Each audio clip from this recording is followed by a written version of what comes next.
angels we have heard on high, sweetly singing o'er the plains and the mountains in reply, echoing their Taon-taon, kinasasabikan ng bawat Pilipino ang Kapaskuhan.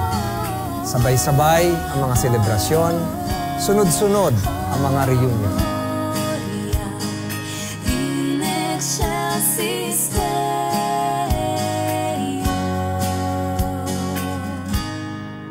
At muli natin nakakapiling ang ating mga mahal sa buhay na buong taon ay nakipagsapalaran sa ibang bansa.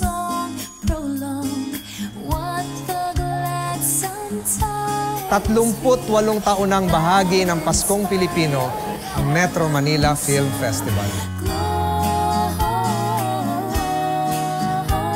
At naging malaking bahagi nito ang pinakamamahal natin na si Dolphy. in excelsis Deo. Matapos nating lagpasan ang mga nagdaang sakuna at kalamidad, hatid namin sa inyo ang isang masayang tradisyon ngayong Kapaskuhan. Sa loob ng halos 2 linggo, ipinagmamalaki nating purong mga pelikulang likha ng Pilipino lamang ang ipinapalabas sa ating mga sinihan.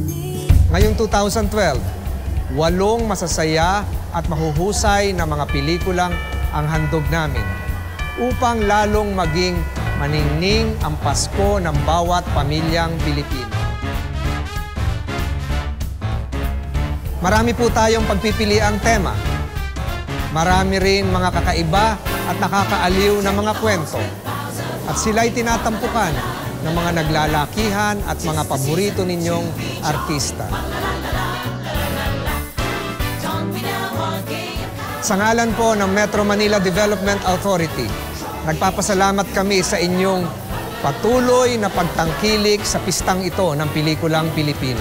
Sana'y panatilihin natin ang diwa ng kapanganakan ni Jesucristo. Hindi lamang ngayong Kapaskuhan, kung hindi sa bawat araw ng ating buhay. Kami po ay bumabati sa inyo ng isang makabuluhang Pasko at manigong bagong taon. Mabuhay ang pelikulang sariling atin. Mabuhay ang bawat Pilipino.